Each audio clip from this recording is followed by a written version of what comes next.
Assalamualaikum warahmatullahi wabarakatuh. Bertemu kembali kita untuk minggu yang kedua pengajaran subjek sains. Pada hari ini kita akan belajar tajuk mengawal pemboleh ubah. Untuk itu cikgu nak kamu sediakan buku teks dan rujuk muka surat 12 dan juga muka surat 13 untuk tajuk kita pada hari ini. Mengawal pemboleh ubah ialah tajuk utama kita dan pemboleh ubah ada 3 yang kita akan pelajari. Yang pertama ialah dimalarkan, dimanipulasi dan bergerak balas.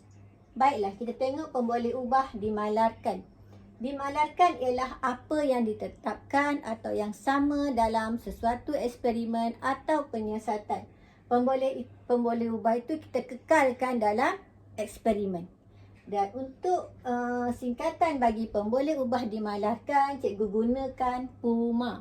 Kita boleh guna macam-macam, tapi untuk ni cikgu guna PUMA. Bila cikgu guna PUMA, kamu tahu itu ialah pemboleh ubah dimalarkan. Baiklah, pemboleh ubah yang kedua ialah pemboleh ubah dimanipulasi, iaitu apa yang diubah atau dibezakan di dalam sesuatu penyiasatan atau eksperimen, di mana pemboleh ubah ini boleh diubah. Ya. Untuk ringkasan bagi pemboleh ubah dimanipulasi, cikgu gunakan PM kalau kamu tengok di sini ya, untuk kita mudah ingat. Jadi dimalarkan cikgu guna PUMA, dimanipulasi kita guna PM. Pemboleh ubah yang ketiga ialah pemboleh ubah bergerak balas, iaitu apa yang diperhatikan atau yang berubah. Iaitu pemboleh ubah yang diperhatikan. Maksudnya di sini ialah apa yang kita nak perhatikan pada akhir eksperimen. Bukan pada awal ya, pada akhir eksperimen yang kita nak ukur. Perkara yang kita nak ukur pada akhir eksperimen itu ialah pemboleh ubah bergerak balas. Untuk singkatan pemboleh ubah bergerak balas, cikgu letakkan PB. Ya. Pemboleh ubah dimalarkan dan juga pemboleh ubah dimanipulasi ialah kita boleh cari sebelum penyiasatan. Ia berlaku sebelum penyiasatan. Dan pemboleh ubah bergerak balas ialah selepas penyiasatan. Ya, iaitu hasil penyiasatan, apa yang kita nak tengok pada akhir penyiasatan, perkara yang kita nak ukur pada akhir penyiasatan. Itu ialah pemboleh ubah bergerak balas. Okey, sebagai contoh, cikgu akan terangkan berdasar buku teks. Kamu boleh lihat ya, muka surat 12 dan juga muka surat 13. Jadi kamu tengok pada muka surat 12, selepas sebulan saiz pokok faris didapati lebih besar. Okay. Jadi tumbusaran pokok ini lebih baik apabila disiram sekali seminggu. Saya fikir penyiasatan kita ini tidak adil. Bukankah pokok saya tidak mendapat cahaya matahari? Baik, kita tengok pada muka surat yang ke-13 bagaimana nak mengenal pemboleh ubah dimanipulasi.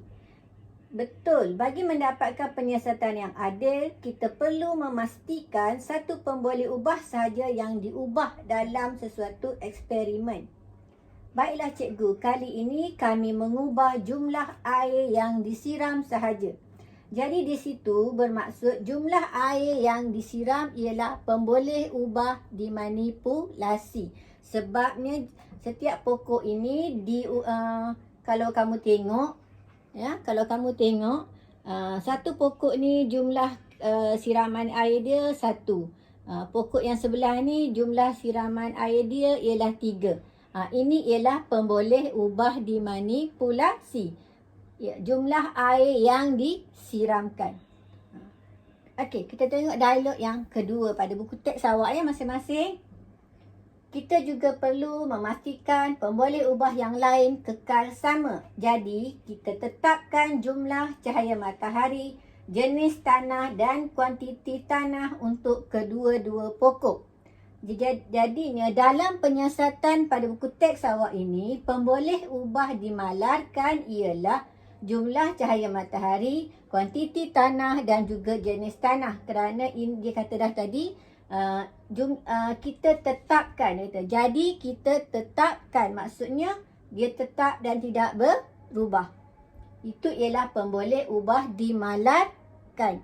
Okey, kamu tengok pula dialog yang bawah, selepas sebulan. selepas sebulan. Sekarang apa yang dapat kamu perhatikan? Nampaknya saiz pokok saya lebih besar.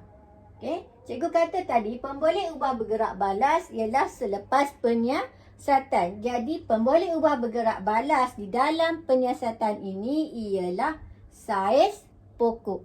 Sebab yang diperhatikan ialah saiz pokok selepas sebulan. Untuk itu, cikgu nak kamu salin semua yang ada di whiteboard cikgu ni di dalam buku tulis sains yang panjang.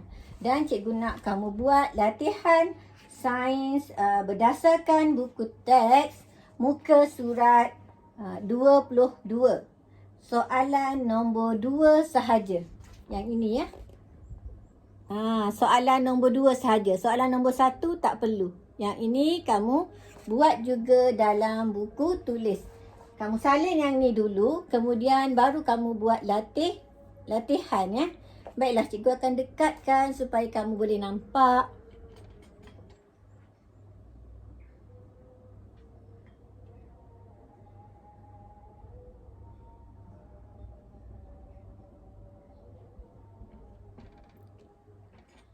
Ya. Baiklah, itu saja tugasan kamu untuk hari ini dan cikgu berharap kamu dapat menyiapkan tugasan yang telah cikgu berikan.